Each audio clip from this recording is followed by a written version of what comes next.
What is up, everybody? I am your host, and I'm joined by my good friend and longtime podcast partner in crime. Introduce yourself, my friend. Carlos Caribbean cool.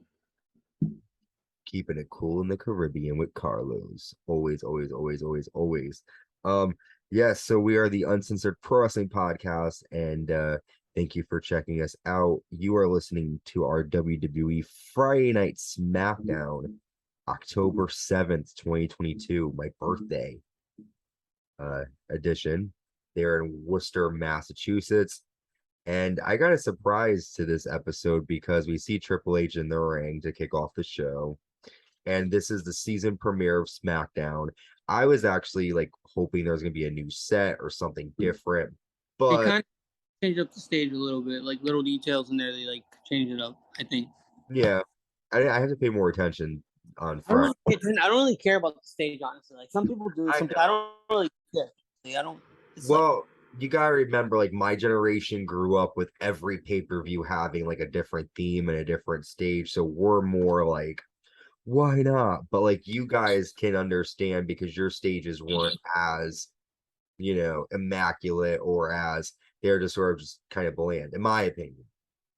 WrestleMania always goes all out though. Yes, WrestleMania has always been the go-to arenas, but SummerSlam are pretty good too. SummerSlam, Royal Rumble has had some good ones, but I was just thinking what Triple H taking over and this sort of being his, let me move this up a little bit. Hello, with this being his new sort of like baby and everything, I know that he would kind of do more changes than what he did, but it's cool, it's fine. I'm happy with where we're at. And I mean changes in the sense of the staging. Everything else that he's doing is good. So Triple H says there will come a time when you believe everything is finished, but then that is the beginning. And he says, "Welcome to SmackDown." And then he has the microphone, and I did the QR code because there's a QR code on it, and it's basically a Three Little Pigs video. Someone saying, "Let me in." And in that, because I was pausing, I was being like a super duper detective for this shit. Um, uh, at that point, I paused it, and it was the pig, Husky the pig from the Firefly Funhouse. For those of you who tuned into our Extreme Rules recap, you'll know obviously this episode is premiering after Extreme Rules, but this episode debuted on TV the day before Extreme Rules. So at this point in time, we didn't know what this QR code meant. So I can't really talk about it. I mean, we can discuss it, but we kind of know where it's coming from. At the time, we didn't, but we all were just assuming. So let's move on from here. The Bloodline then come out to the ring, and Roman Reigns says, "Worcester, acknowledge me." And then Logan Paul walks out, and Roman says, "This is my show, Logan. You're my guest." He says, "This is a safe place." Roman says, "It's important you hear what we have to say. These people did the same thing to me years ago, booing me, and now I'm the greatest now." Because obviously the fans aren't fans of Logan Paul. Roman says, "Wise man, smarten this boy up." So then Paul Heyman gets the mic and he says, "A special counsel, my tribal chief asked me, who in the hell is Logan Paul?" He said, "You are this generation's version of Mr. T and Cyndi Lauper." He says, "Outside celebrity come into WWE to bring eyes to our product. We were wondering who you were." He says, "You get a moment to be smashed by Roman Reigns and Riyadh, Saudi Arabia." And he says, "You can have your next content saying, I, Logan Paul, got smashed by Roman Reigns. And you'll be offering your fans a spoiler." Logan says, "I can't argue with that." He says, "I do have one question for you." He says, "When you say tribal chief, do you mean Roman or Jey Uso?" And then Jay gets pissed off and Roman stares at Jay. And then Sami Zayn takes the mic and says, "All right, let's take a deep breath." He says, "You are the head of the table, Roman. You are the tribal chief. Nobody is challenging that." Sami says, "This is your family. Jay did nothing wrong. Logan, you're the biggest two of them all. You're going to end a stain at the bottom of Roman Reigns' shoe." we are the ones. So listen, to be honest, when I watched it, I was confused by this, so maybe you can clear it up for me. When Logan says to Roman, who's a tribal chief, why did he say that to Jay? Because I don't think Jay ever thought he was tribal chief. I mean, am I wrong? I'm confused here. What was going on with that? So basically this is what I'm assuming. I don't know. I'm not WWE, I'm not creative. I don't know like what they were assuming there. Mhm. But if you saw during the segment when Logan was talking, Jey Uso was like walking back and forth, like looking like he was ready to fight. You know how he always does that? Like he was like why he was like walking back and forth behind him, like looking like he just wanted to like explode, like knock Logan off the ring or something. But then maybe he like looked at it like that, like why is Jay like looking? He's like ready to fight. Like everybody else is calm, just standing there, and then Jey Uso's the only one like going back and forth, like let's just staring him down like he wants to fight. So I think Oh, maybe so he looked, you're saying I got it. Go ahead, keep going. that was I was already done. Yeah, I'm done. That was But that makes more sense now. So you're thinking that he was just sort of like, because Jay is getting all butt hurt, is he the one that's like running things? that's what made me Logan. He was probably just like stirring the pot, trying to like start shit with the bloodline. But you could tell like Jey Uso was like walking back and forth during the whole segment, Yeah. like ready to just like fight. Maybe Logan looked at that like as an opportunity to be like, let's try to stir things up here. And I loved how Sami Zayn was playing peacemaker and the whole thing. He comes out and like it worked. I mean Roman calmed down. He noticed what Logan was doing. Sammy, Well, go ahead. yeah, because Sammy pointed that out. Like he was like, Logan's not. He's playing mind games with us, and then Roman noticed that, and then he turned things around. He was calm. I think But just the way that Jay couldn't look Roman in the eyes, that cracked me up. Because Jay was looking down the whole time. He couldn't look Roman in the eyes. Like he was like, "Oh shit." I'm just interested to see where this is going. I mean, we got I Survivor. think they might be. I think they might be kicking Jay out soon, or Jay might be leaving. Yeah, but then what does that mean for the Usos as a team? I mean, look what they did. They done it a couple times. Remember when Dean Ambrose and Seth Rollins won the tag titles, and then Dean turned on him. They just relinquished the belts, so they could always do that. Jay leaves, they relinquish the belts, or something might happen. I don't know. Well, I mean more so in the sense of like, for example, like we know that Jey Uso had his run as main event Uso and all that stuff, right? Or So, maybe like they have a tag team title match, and then Sammy he's so distracted by Sammy that they lose the belts, and then Jay just walks off. but then like, but then I guess let me rephrase my question then. I guess what I'm trying to ask you is, what does that mean for the career of Jimmy and Jay if they aren't a tag team? Because for so long, that's all they've been really, aside from Jey Uso doing this main event Uso thing. Is it really plausible to see them? Because some people can see the two of them as separate and that they could do stuff, differently on their own. But a lot of tag teams who do tend to venture out and go on their own, some do good and some end up sort of just like, for example, Bubba Ray and Devon Dudley, when the two of them split up, they both didn't really do much. Like they were okay, but they had more chemistry as a team. I feel like the Usos, Jay obviously can't handle his own. Jimmy, I'm sure can too, but I just feel like it would be hard to separate the two of them because they work so well together and they have good chemistry in that aspect. But If it was me, I wouldn't split them up. Like I would keep them as a team forever. yeah, But the way I feel like the way WWE is going right now, you've seen like the kind of cracks in the bloodline. You've seen the way that Jay's been looking at Jimmy lately, like that one backstage segment when he looked at him up, like thing.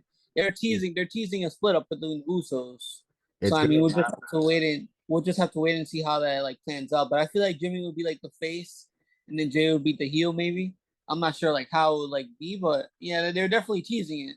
And yeah, I'm not really the happiest about it because I feel like the Usos as a team definitely are better than the Usos on their own.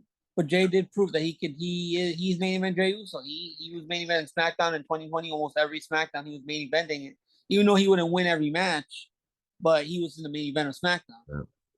In 2021 too, he was almost main event every week. Almost, he was there. He was doing his thing. Well, you gotta think too. I mean, something else. This is just pure speculation on my part, but as a twin, especially, you want your sibling to do well. And I think that Jay would do well on his own, but I don't know if Jimmy would. And I have an honest thought that maybe Jay feels like, all right, I have to team with my brother because, you feel bad. Like you don't want to be the star. I mean, yeah, in your mind you do, but if you're a twin and you're both pretty much share everything the same, and you sort of outshine your other twin, that's Oh kind yeah, of think about the other brother in the relationship too. How would that affect him? I feel like Solo's, in my opinion, Solo's the one who he can branch out on his own, and I yeah, feel like he has the potential of yeah. taking the belts off of Roman, or Which not even taking the belts off Roman. Maybe like winning the belts one day. Like he doesn't I have to be find on it Roman. cool because like so Solo is the same But age. I was watching this interview of Solo, and it was like his first WWE interview since he went on the main roster. And Yeah, they were basically saying like he has all the tools. He was talking about his style. Like he can high fly, but he also has a powerhouse too. He has a little bit of every. He was talking about like he studies everything. Like yeah. he took a little bit out of Roman, a little bit out of Jay, a little bit out of Jimmy, and just mashed them all together, and that's pretty much him. And I feel like eventually down the line, if they wanted to, he can hold down the company. I listen, I That's just agree. me. Because I feel like he has more charisma than the Usos. I don't know how. Maybe because he's been on Indies for so long, but I feel like he has more charisma than the Usos, and like his wrestling style is way better. Like, he does a lot of moves, and he usually Usos are just like super kicks, Uso splash. Not really much, but like you'll see him, he can do different stuff. He could fly. He could stay grounded. He could do different things. Yeah, That's like I'm excited to see. Let's move on to talk he's about. only 29 years old too. He's Yeah, young. well, he's the same age as me, and it's like it's the same difference as my brother too, because my brother, it's an 8-year difference between us too. So the Usos are born in 85, he's born in 93, so they have the kind of same age difference. But let's talk about our first match. Ricochet taking on Solo Sokoa. Um, uh, Ricochet nails a lion saw and gets a 2 count. Ricochet nails a flying dropkick to the outside. Solo though catches Ricochet off the top rope and nails a spinning Solo and gets a 3 count. The Bloodline watch backstage, and Sami says, "I feel like I've taken Solo under my wing." And Jay says, "He's my brother." And Sami says, "You're a hothead." Jay gets pissed, and Roman's like, "You are a hothead." And he turns to Sami. He says, "Now it's your problem." So let's quickly talk about the match. What you think about Solo versus Ricochet? And what do you think about Sami's new job, sort of watching over Jay? I mean, I kind of find it like a little bit like, why would they make Ricochet look like a weak? Yeah, I feel like that match was so quick. Like you could blink and it was over. But I feel like they should be doing like a little bit better with Ricochet too. Like Yeah, if they want someone to lose quick, like why don't they put somebody like Drew Gulak who's not really doing anything, or let's say there's not really much like to like guys that are like on the bottom of like the pool right now, but like like I feel like Ricochet has so much momentum going towards him, and then like he just loses quickly to Solo like that. No, that kind of killed everything. I don't know, yeah, but I'm glad. It was good for Solo, but bad for Ricochet. I agree. Ricochet just And then keeps getting more dumped on. yeah, And what about he your I think thoughts? he deserves better to be honest. I agree. Um, Now, what about Sami sort of being, I think it's anyway, like, I think, well, no, because I just think, no, I think, because I'm thinking to myself, I'm sort of asking myself this question because I don't know how I like this idea of Sammy being in charge of Jay because it doesn't really make sense. Why is Roman so into like Sammy all of a sudden? Is this a part of his plan? maybe Um, because maybe he sees Sammy. Sammy's the veteran there. He's one of the veterans too. Like him and Sammy's been wrestling a long time. He knows Sammy's worth. He sees how Sammy's so good. He like maybe last week for an example, or no, it was not last week. It was this week. This week, for example, he used the calmer head in the situation.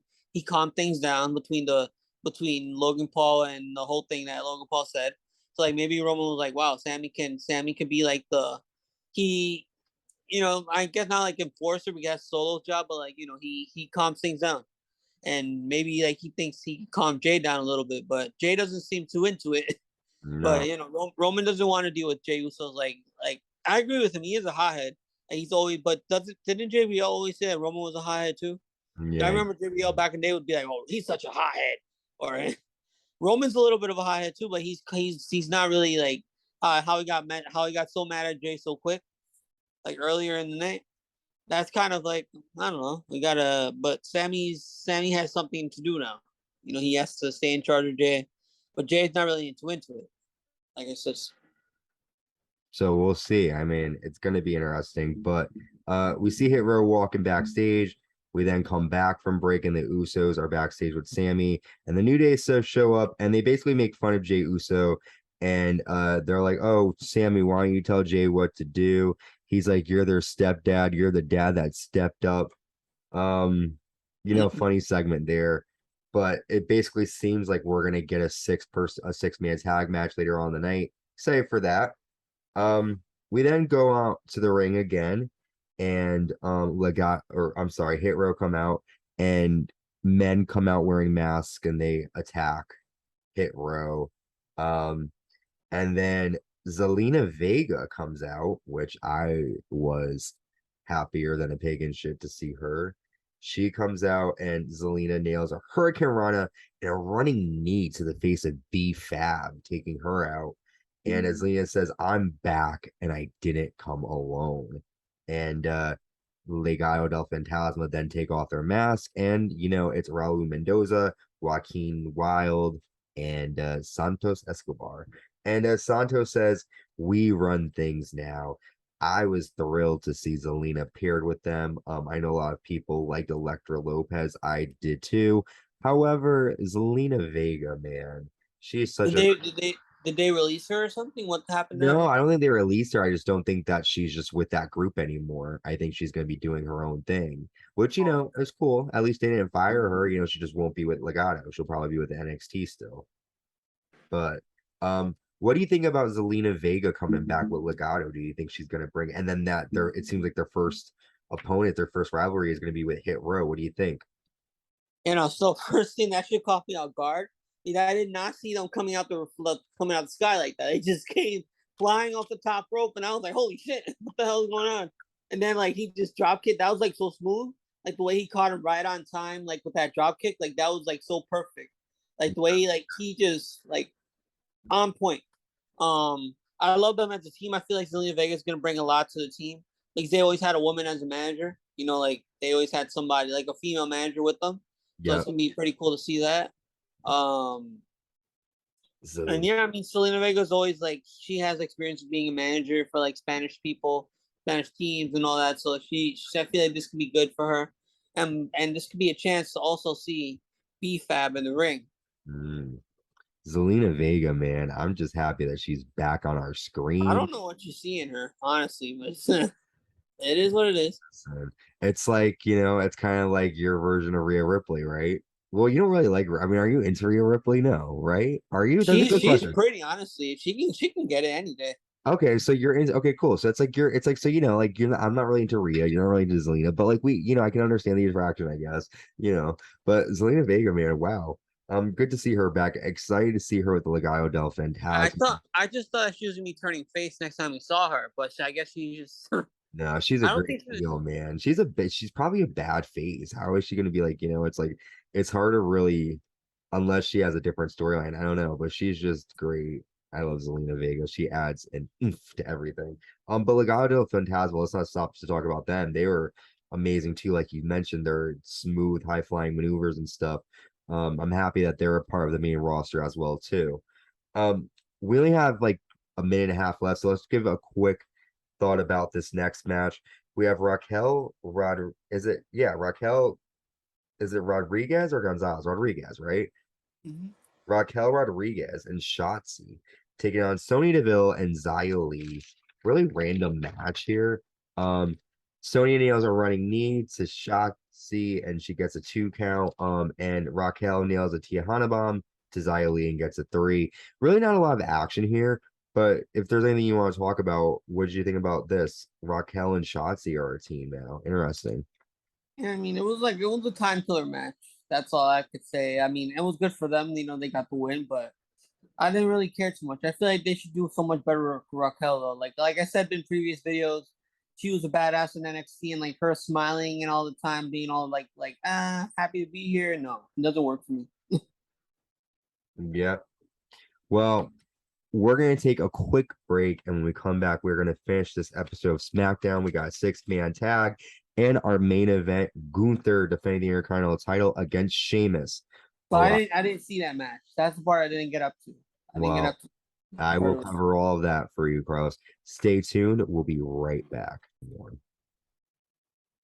Welcome back to the Uncensored Pro Wrestling Podcast. I'm Ant, and joined by my friend. Introduce yourself again, friend.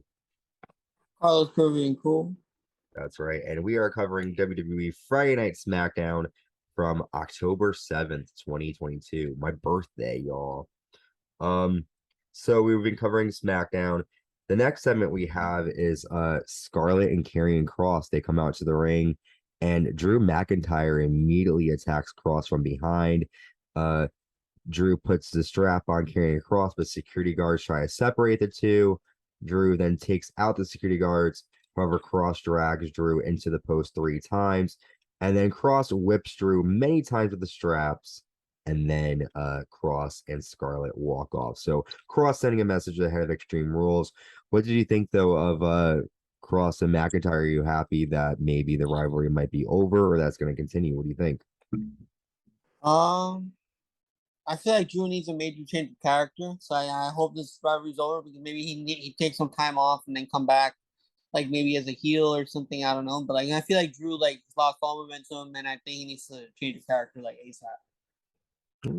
Okay, I gotcha. Yeah, we'll see what goes on with these two. Again, this match just sort of like played out Extreme Rules. We already covered it, so there's not much to really talk about there. We got a cool promo for the Viking Raiders, and it looks like Sarah Logan, and her back is to the camera, and she's talking about Valhalla, and it looks like the Viking Raiders are going to be having Sarah Logan return. Interesting. What do you think about that? Are you happy with her possibly returning, Sarah Logan? I didn't notice that. I noticed like the female's voice, but I didn't notice like if she was turned to the camera. But it should be interesting for them. They added her to the group. I feel like that would be good for her. Very interesting. Next we have a tag match, which I didn't really catch a lot of. The New Day and their mystery partner taking on the unified tag team champions, the Usos and Sami Zayn. And the New Day's mystery partner is Braun Strowman. And the New Day and Strowman get the win after Braun distracts the Usos, and New Day nailed their finisher on Sami.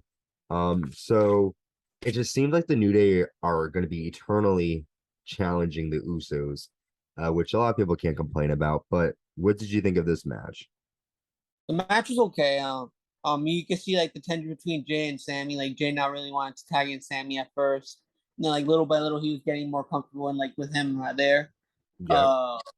The hard tags, the hard tag ins and stuff, like slapping. Yeah, Sami was like, that hurt, and then they just like were like going at it for like a while there.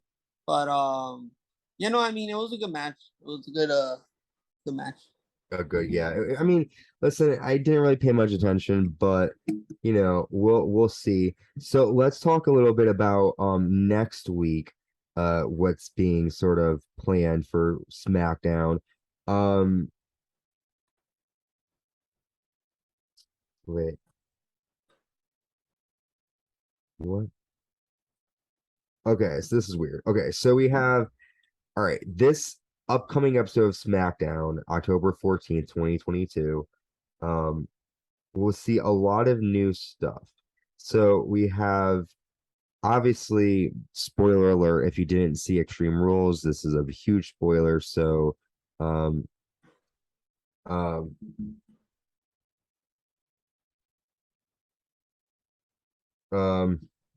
sorry. I got just so where was I? Bray Wyatt's gonna be on SmackDown like for like debut. So Bray is gonna debut on SmackDown. For those of you who didn't see Extreme Rules, that's the spoiler there. We'll see sort of what he has in store for everybody. We then have Kofi Kingston taking on Sami Zayn. So he'll get some retribution from last week. And this happened during this week. We saw that LA Knight is back. He's not whatever Max Dupree anymore. So he's LA Knight and he'll be taking on Mansoor, Salby, or Mansoor, sorry. And then Roxanne Perez picks Poison for Cora Jade. So on Wait. What? Say that it again. says Roxanne Perez picks Poison for Cora Jade. So on I saw NXT and I'm like, how the fuck? Okay, Cora Jade's been on there for way longer than her. How the hell's Roxanne Perez going to SmackDown before her? no, they're not. No, they're picking each other's opponents from SmackDown. So Roxanne's going to SmackDown to pick Cora's opponent, and then Cora's going to Raw to pick Roxanne's opponent, and then those people are gonna fight Oh, on NXT. So so wait, they're gonna be on different brands? no, they're still both of them are gonna be both of them are gonna be on NXT. They're just gonna be fighting people, a girl from Raw and a girl from SmackDown. Just tune to NXT. It doesn't really matter. It's just like they're just gonna fight random chicks. It's fine. It's just like a one-time thing for Yeah, now. they're not fighting on SmackDown. Roxanne's just going and she's gonna pick someone for Cora J to fight on NXT. And then Cora J's gonna go to Raw and pick for someone Roxanne to fight. Oh, what the hell is that? What the I don't fuck? know. It's called Pick Your Poison, and that's what they're doing. So, Uh, okay. I know. so I saw like this is an NXT show, but I saw like Ronda was. Cora J was like trying to find Ronda's number. I guess she was like, do you have Ronda's number? And then no, and then she like just walked away. So I was like kind of interested by that.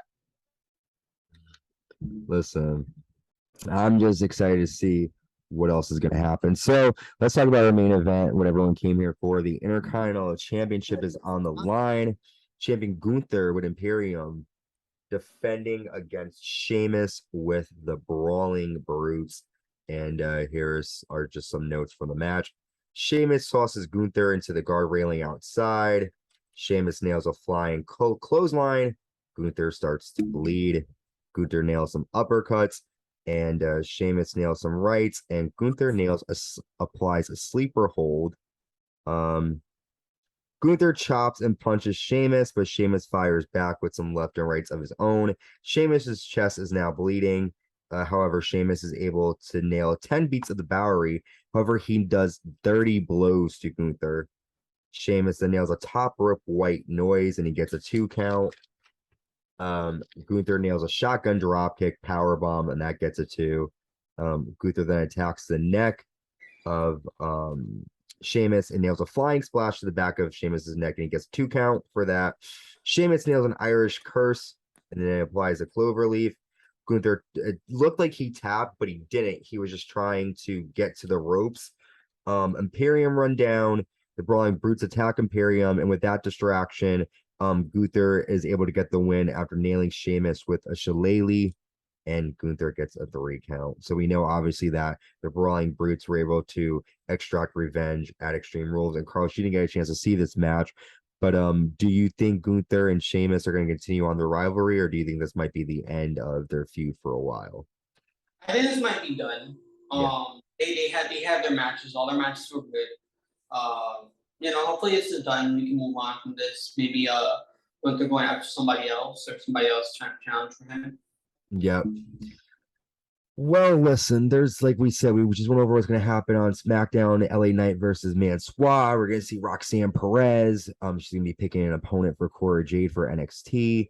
We also have Sami Zayn taking on, I think was it Kofi Kingston or was it Xavier Woods? I think Kofi Kingston. Yeah, and then also, yeah, I did say Kofi Kingston. And then the biggest thing, Bray Wyatt will be showing up again, so that will be exciting. So listen, we want you all to be safe. And that's really it for SmackDown. Before we go, Carlos, what is your favorite moment of the night? The opening segment with the Roman and Logan, the whole like Bloodline Logan Paul thing. Yeah, I thought that was a good one too. For me, my favorite, And I yawn because obviously I'm old. My favorite moment, it's 7:30 and I'm yawning. My favorite moment would be Zelina Vega. Hello. That's why did that take me so long? I don't know what's wrong with me. I must be really tired.